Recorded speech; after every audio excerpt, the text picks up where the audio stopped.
much for coming and joining our morning broadcast.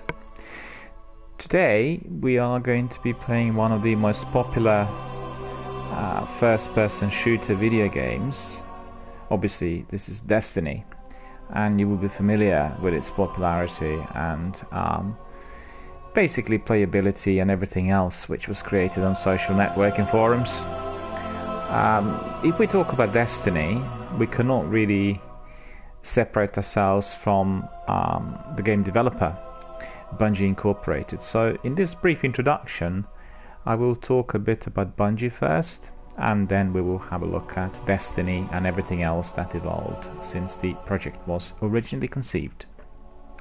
So, do you remember the early part of the last decade? Do you remember the original Xbox console? Well, Halo was the first big game that Microsoft introduced, and incidentally it was developed by Bungie Incorporated. It still remains one of the most popular games of all times. Its playability has been greatly enhanced in the recent months, years, with the Xbox backward compatibility. So a lot of people who played it on the original console can now join in and play it on Xbox. It really connected people from around the world. It brought various gamers together to the US when they organized various conferences and meetings, seminars, and basically they hosted major tournaments where Halo gamers from all over the world would have joined in-house, and then they would share their experiences and views and also enjoy playing the game together with the rest of the world. It really had set up a kind of a precedent for, at that time, a fairly novel concept of multiplayer gaming. And many other games had obviously evolved from the experience. Equally, many other games were created after Halo obviously would have reached its peak. It all comes back to Bungie. Bungie Incorporated, the company that thought about producing such a game and created it with a lot of difficulty at the beginning because the technology was not as well developed. And so we'll have a look at the brief introduction on Bungie. I mean, basically, Bungie is an American video game developer, and they are located in Bellevue, which is in Washington in the US. The company was established in June of 1991 as Bungie Software Products Corporation by its founding member, Alex Seropian. He later brought in a terrific programmer called Jason Jones, and after publishing Jones's game Minotaur, The Labyrinths of Crete. This was a very popular game, in those days. Originally, they were based in Chicago, Illinois, and then the company concentrated primarily on Macintosh games. And during its early years, they created two very successful video game franchises that were called Marathon and Myth. You will surely remember one of those. They were absolutely terrific early PC video games, with everything that was sought after by many gamers of that period. An offshoot studio, Bungie West, produced Oni, and that game was published in 2001 and then owned incidentally by Take-Two Interactive, another very big company that produced some fantastic adventure point-and-click games such as Black Dahlia, as some of the most complex adventure games of all times, even today. And Take-Two Interactive held roughly about 20% ownership stake of Bungie at that time. Microsoft acquired Bungie in the year of 2000, and the project it was working on, I'm so sorry, my my voice today is a bit croaky, so I don't know why.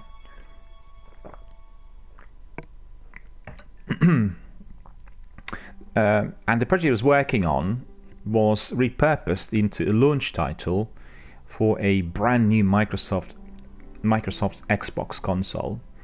And that game, of course, was called Halo Combat Evolved. Halo became the Xbox killer app, and it sold millions of copies, spawning off the Halo series. On October the 5th of 2007, Bungie announced that it had split from Microsoft, and then it became a privately held independent company, Bungie LLC, while Microsoft retained ownership of the Halo franchise as intellectual property. It signed a 10-year publishing deal with Activision in April 2010.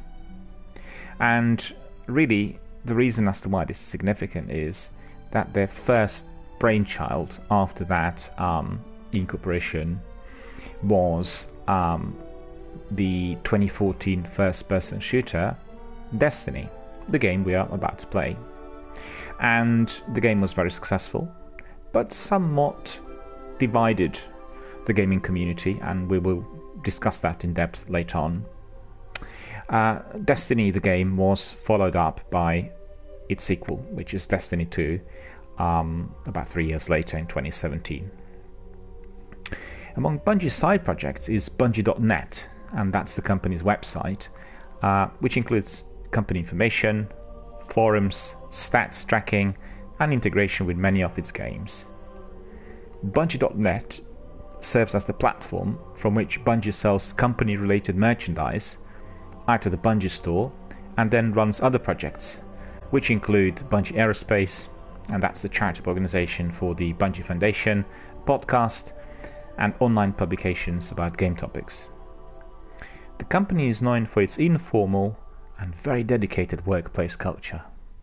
I think for anyone who played Halo, will recognize that the effort that the team behind the game would have put into the multiplayer was phenomenal, and its popularity still remains today. When you talk to some of the original gaming community members, they will tell you stories. And if you are like myself, also a person who owns Xbox together with PlayStation and PC, you can purchase one of the special editions that has a lengthy documentary on that Halo multiplayer online gaming community. So I really advise you to have a look at it. I loved watching it several times, and I was amazed at the time with the passion that all these players displayed. And really, I guess one of the most interesting things for me at the time was that, these were the guys from all over the world. So you could say one player was from Russia, the other was from UK, the third one from Zimbabwe, the fourth one from China. They all got together in that big house, and they had so much to talk about. They never met before, and in fact, some of them might have met online, but they really were complete strangers to one another. Yet, through their gaming experience, they really connected and found different things to talk about, discovered this new world of online gaming, which instantly connected their interests and basically produced a very fertile ground for discussion and communication, not just about Halo, but literally about anything else. So that documentary is definitely worth checking. I most highly recommend it. So let's get back to Destiny. What is Destiny? Have you played it? Have you been one of the characters who is pursuing those strange worlds and engaging with lots of battles up and down the universe? Destiny is an online only multiplayer, and this is a first-person shooter video game developed by Bungie and then published by Activision. It was released worldwide on September the 9th of 2014 for the PlayStation 3, PlayStation 4, Xbox 360 and Xbox One consoles. So literally everyone could have played it straight away on its initial release date. Destiny marked Bungie's first new console franchise since the Halo series, and it was the first game in a 10-year agreement between Bungie and Activision. It was set in a mythic science fiction world, and the game features a multiplayer, shared world environment with elements of role-playing games. Activities in Destiny features a free roam patrol mode is also available for each planet, and it features public events, PvP features, objective-based modes, as well as traditional deathmatch and game modes. So there's plenty of choice for everyone, depending on what types of gaming you like. You can just choose one of those and just persevere in the course of the game. So initially, players take on the role of a guardian, and they're protectors of Earth's last safe city, as they wield a power called Light to protect the city from different alien races. Guardians are tasked with reviving a celestial being called the Traveler, while journeying to different planets to investigate and destroy the alien threats before humanity is completely wiped out. Bungie released 4 expansion packs, furthering the story and adding new content, in addition to the missions and the new PvP modes. Year 1 of Destiny featured two small expansions: The Dark Below in December 2014 and The House of Wolves in May of 2015. A third and a much larger expansion, The Taken King, was released in September 2015 and marked the beginning of Year 2, changing much of the core play.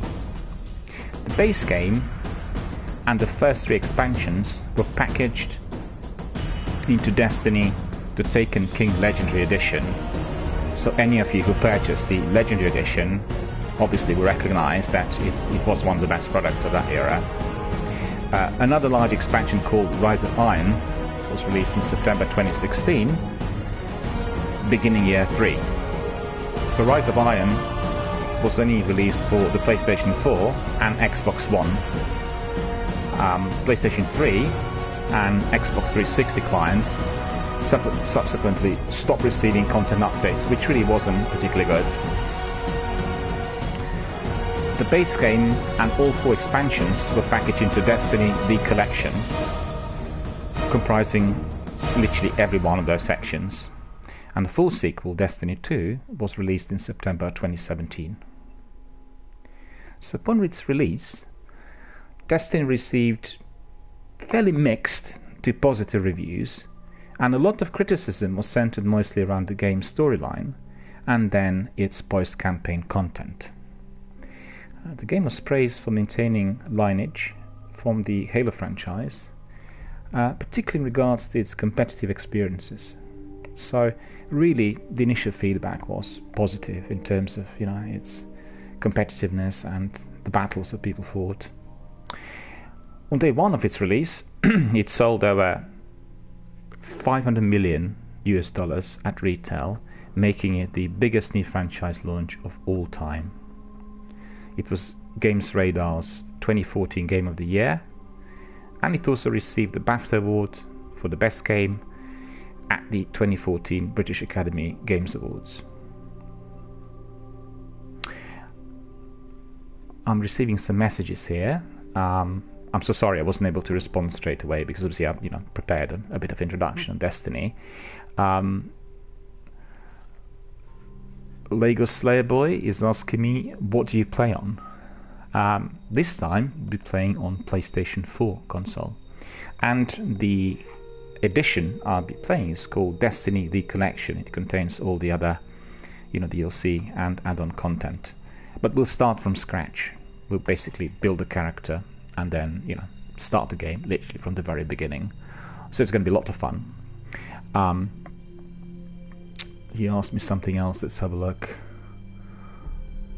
I'm not quite sure what the second message is, so please do retype. I'll obviously endeavour to respond straight away. But presently, I'm using PlayStation 4 console for some of the games which are available through its PlayStation Plus, and Destiny is not one of those. I actually purchased the game a little while back.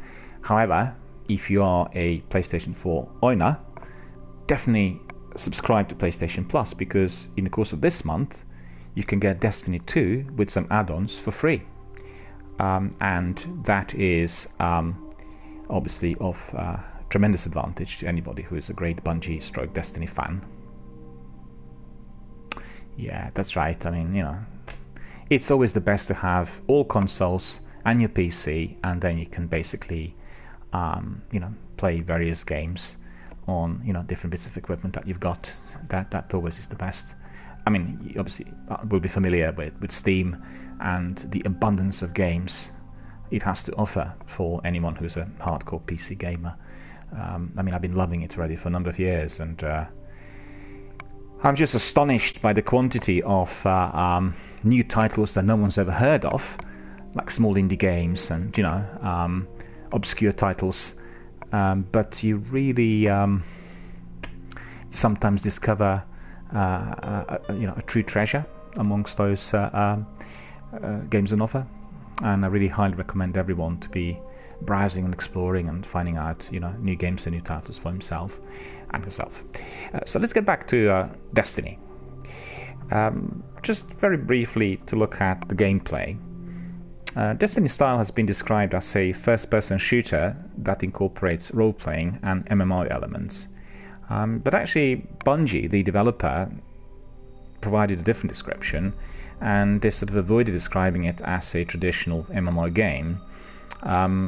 They said the game has been referred to as a shared world shooter. Somebody's asking me, can I start? Yeah, I will start, but if you look at the section of this broadcast, it's actually dedicated to the introduction, and once the introduction was completed, we'll crack on with the game. So you have to bear with us a bit. The introduction will be still carrying on for a little while, and then we'll crack on with the game. Probably the best thing to do is for me to message you once the game starts. So if you're bored with, you know, me describing the developer, I don't want to be boring you. That's not my intention. But do bear with me, as the broadcast is still recorded, and then they're left for others to view, you know, on YouTube and Twitch and elsewhere. It's interesting, a lot of people go back to me saying that they really liked and appreciated that I dedicated my time to what they call a more of a scientific approach to gaming, because most of the times you get gamers that are, you know, in for the kill, so to speak. But I think I'm treating video gaming overall as a true, still not been appropriately recognized. And when you look at the games like Destiny, or when you consider you know, any other you know, top-notch games, you will see that there are always these massive big teams involved. We just played Heavy Rain, Quantic Dream's adventure game during the last few days, and when you look at the attention given to the detail, when you consider how many thousands of hours were dedicated to every single bit of that game, you know, you really realize that these guys require a much greater sense of appreciation and recognition to what they actually receive.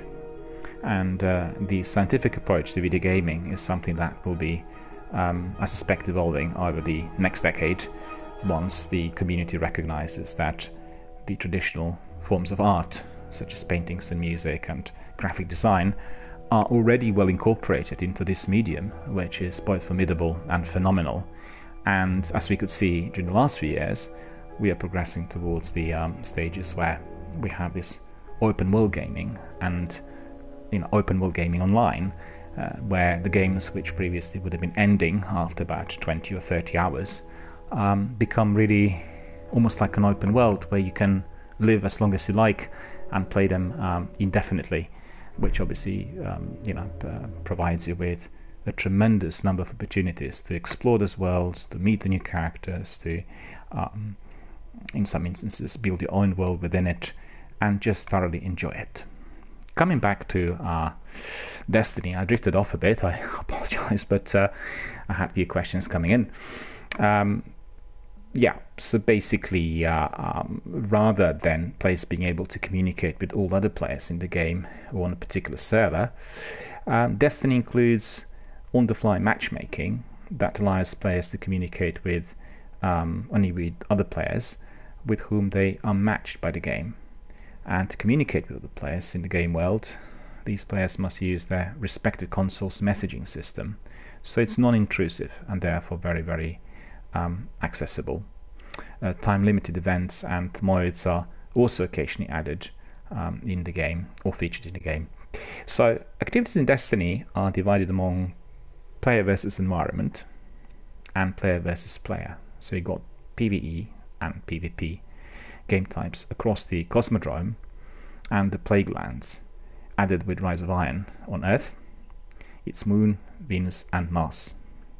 There are also PvP maps for Mars's moon Phobos and the planet Mercury.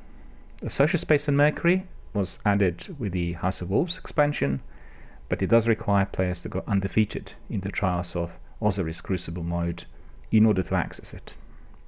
Another PvP area, a massive ship called the Dreadnought, is situated in the Rings of Saturn, and there are 2 PvP missions on Phobos which were added with the Taken King expansion. So, the whole thing is obviously developing. So very quickly, we'll have a look at the way, just bear with me, the way this game was released and what sort of reception it had. Firstly, we'll look at the development. As you know, development for Destiny began at Bungie in 2010, and its original code name was Project Tiger. And shortly after the release of Halo Reach, the title would have changed. And this coincided with the announcement of a 10-year publishing agreement with Activision Blizzard. You will be familiar with this publisher, and they had obviously very many very successful games. Warcraft, just one of those to be mentioned. And the Bungie's agreement with Activision, this new intellectual property developed by Bungie, would have been owned by Bungie and not Activision, in a deal which is similar to the EA Partners program. It was very favorable for the companies involved. And details of this contract were revealed during the course of Activision's lawsuit against Jason West and Winston Zampella. Founders and former employees of Infinity Ward, including provisions for 4 Destiny games over the course of the 10-year deal. By mid-2013, most of the groundwork for Destiny had been completed, including lore, game engine, and many environments and missions, tracking for a September 2013 release. The trouble there was that the supercut of the game story and mission structure presented by Joseph Staten's writing team did not test particularly well with the upper management of Bungie, led by Jason Jones. Jones felt that the story was too dense and linear. The design philosophy he felt was important to Destiny was the ability for the player to choose where to go at any given time in the game.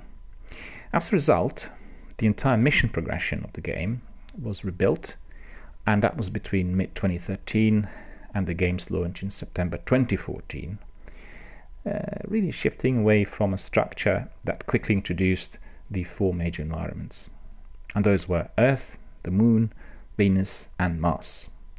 From them to a hub-based structure in which each planet would be visited sequentially with an expanding variety of missions on each.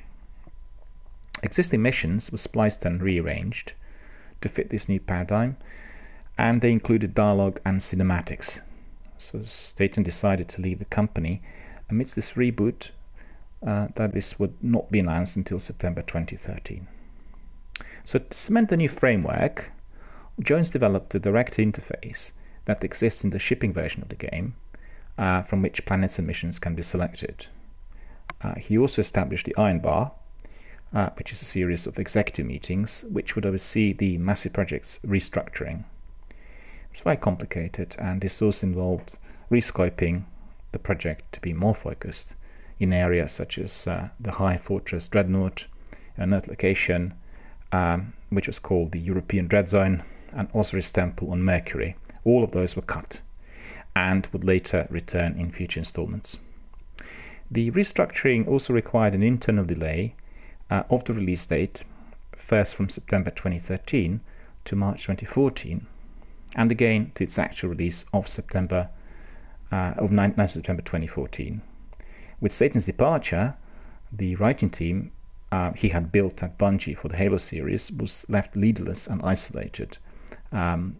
Consequently, as a result, much of his extra time was spent perfecting the gameplay and feel of the shooting, while the narrative was only polished to a perfunctory level and the story was written without writers. Well, I mean, some people complained about that, but I think it's a bit far-fetched. A lot of time was being spent on the way this game was to be kind of played and then enhanced in terms of its interactivity with the gaming community, and I think they've really done that particularly well. On April the 11th of 2014, Bungie fired its longtime composer and audio director Martin O'Donnell. For Destiny, O'Donnell collaborated with Paul McCartney on an 8-movement symphonic suite called Music of the Spheres, which was completed in 2013. So, when you are switching on the game, like what I've done just like 20 minutes ago, you get this fantastic orchestral score, and it's just really quite amazing. The dispute which led to his termination originated from O'Donnell's belief that the Activision deal had begun to erode the collegial culture at Bungie. Activision was reluctant to release the symphony as a standalone work and went over O'Donnell's head to replace it with own music in a prominent E3 2013 trailer. And in the ensuing disagreement, O'Donnell came into conflict with both Activision and Bungie leadership and was accused of unacceptable conduct in his performance review, leading to his termination. Fans were concerned that the absence of O'Donnell would affect the in-game music of Destiny. However, Pete Parsons of Bungie confirmed that Destiny's music was already complete by this point. O'Donnell prevailed in a civil suit against Bungie over the improper dismissal in December 2015, winning unpaid wages, profit sharing, and lost stock. So, we've heard a bit about the development and the conflicts and the lawsuits and all the bits and pieces which were basically part and parcel of this development, and we'll now have a look at the release and then we'll proceed. Destiny concept art and plot elements were first leaked in November 2012. Bungie supplemented the upcoming video game had been revealed ahead of schedule. Destiny's official unveiling occurred at the PlayStation 4 announcement event on February the 20th of 2013. An alpha test took place from June 12th to 16th, 2014, and it was exclusively done on PS4. So you could see as to why we are playing this game on PS4 today. A public beta test began on PlayStation consoles on July 17, 2014, and then Xbox consoles on July 23rd of 2014, available to players who pre-ordered the game. Before the beta closed on July 27th, it attracted around 4.6 million players. So the game went gold on August 23rd of 2014, and Destiny was released worldwide on September the 9th of 2014 for the PlayStation 3, PlayStation 4, Xbox 360 and Xbox One, so across all consoles. Players who pre-ordered the game received early access to the Vanguard Armory, which was very advantageous. Additionally, pre-orders from GameStop received an exclusive Red Sparrow vehicle. Players who pre-ordered Call of Duty Advanced Warfare also received the Blacksmith Armor shader in Destiny. Those who purchased the digital PlayStation 3 or Xbox 360 versions of the game were allowed to download the PlayStation 4 or Xbox One clients respectively at no additional cost until January the 15th of 2015. So, some of the game's initial content, including certain items and missions, were timed exclusives for PlayStation platforms. These included the Dust Palace Strike, the Exodus Blue, Crucible Map, 2 exotic weapons, the Auto Rifle Monte Carlo and Hand Cannon Hawkmoon, a rare gear set for each class, Manifold Seeker for Warlock, Van Eye for Titan, Argus for Hunter, and 3 ships, which were Aurora Wake, Crypt Hammer, and Outrageous Fortune. Each expansion followed suit and had time exclusives for PlayStation platforms. So obviously, Destiny was originally to be played on PlayStation for certain. The initial exclusive content and the content of the first 2 expansions became available for the Xbox platforms with release of the Taken King, the Taken King's and Rise of Iron's exclusive content was available in October 2017. Consequently, 3 collector's editions of Destiny were released: the limited edition, the Ghost edition, and the digital limited edition. The limited edition included a steelbook game case, which is obviously very collectible and remained very popular until the present day.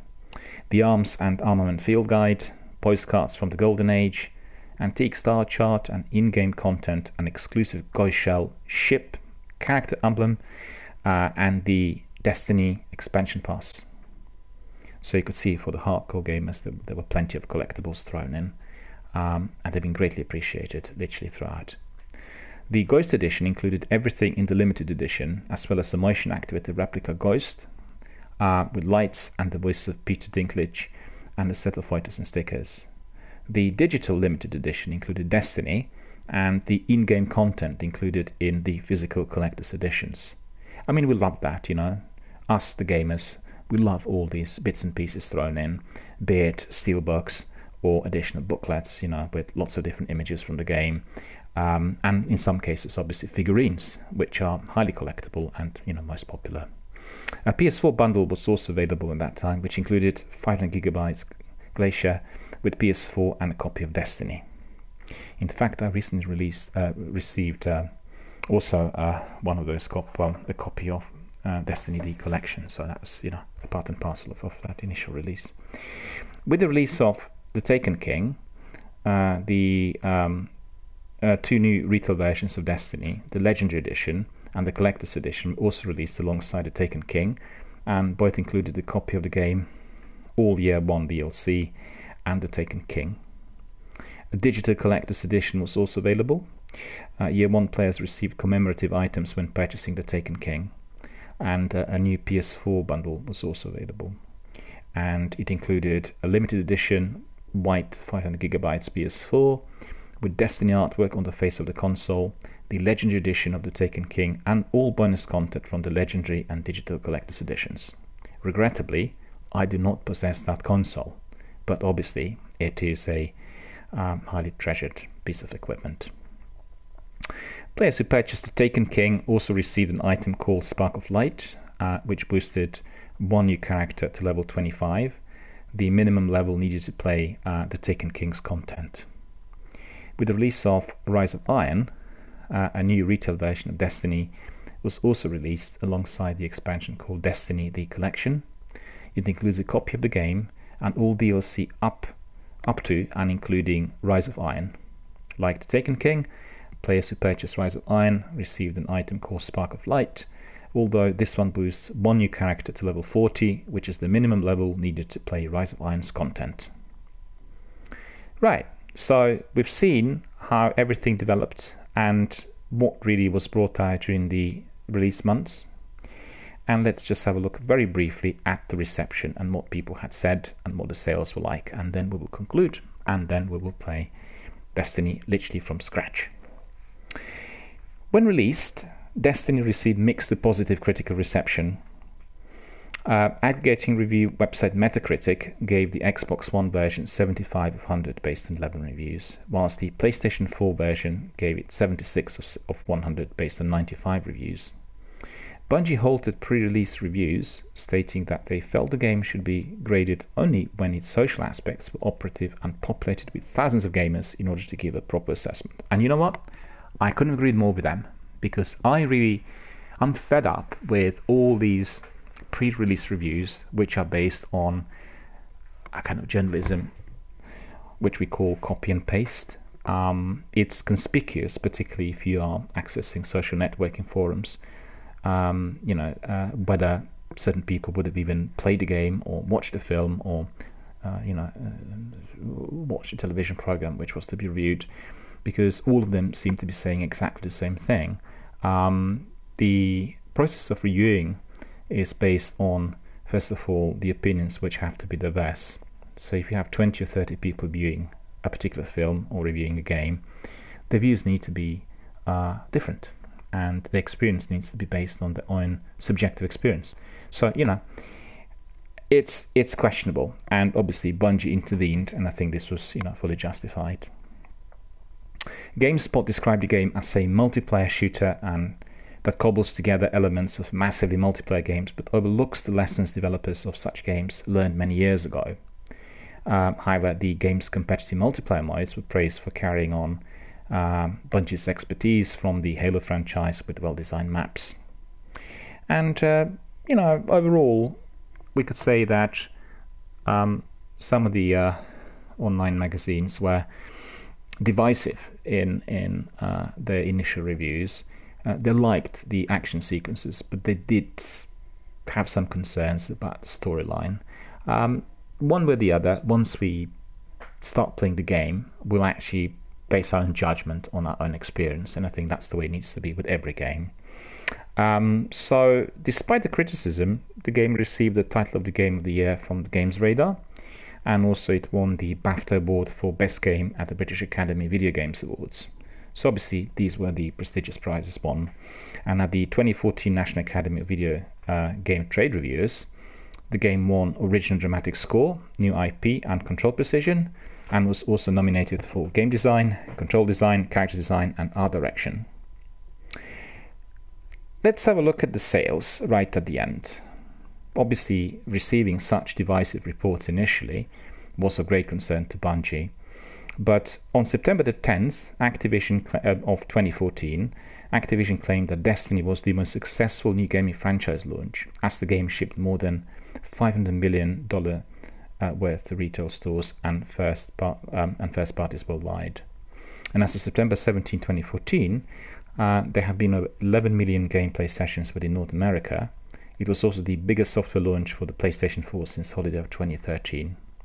On November the 4th, of 2014, Activision Publishing CEO Eric Hirschberg revealed that the game has 9.5 million registered players. So it's tremendous. On December the 23rd of 2014, Bungie revealed that 13 million people have played the game since its launch. And as of January the 5th of 2015, the game has 16 million registered players. If we kind of look at the September the 17th of 2015, by that time the game already has 20 million players. Destiny sold 91,277 physical retail copies for PlayStation 4 and 49,503 retail copies for PlayStation 3 within the first week of release in Japan, placing second and third place respectively within the Japanese software sales charts for that particular week. So it was absolutely astonishing. They've taken Japan by storm, and Destiny was the third best-selling retail game in the United States of 2014. On May the 6th of 2015, Activision Blizzard announced that Destiny, along with another title from its subsidiary, Blizzard Entertainment, Hearthstone Heroes of Warcraft, have generated nearly $1 billion for the company. So, as you could see, the game has been very successful amongst the gamers, despite of some of the criticism from the beginning received during the pre-release reviews. And quite frankly, I love it. I think it's an extraordinary game. We are to expect a lot more from the franchise. And without further ado, if you enjoyed a bit of that introduction that I've given you, we'll just immerse. We'll jump in. We'll play Destiny from scratch, build our characters, explore the worlds which we are to face, and get fully ready for some high-paced action. Thank you so much for being here, for participating in our Destiny introduction. I thank you all for your comments and views. And you now to my contacts on PS4, and we will conclude now with the introduction, and we'll start another broadcast, which will basically, we'll proceed with Destiny literally from the very beginning. We'll create characters and then we'll enter those worlds. So once again, thank you very much for coming, and we'll see you very shortly in our new broadcast, which is going to be on Destiny. See you all a bit later.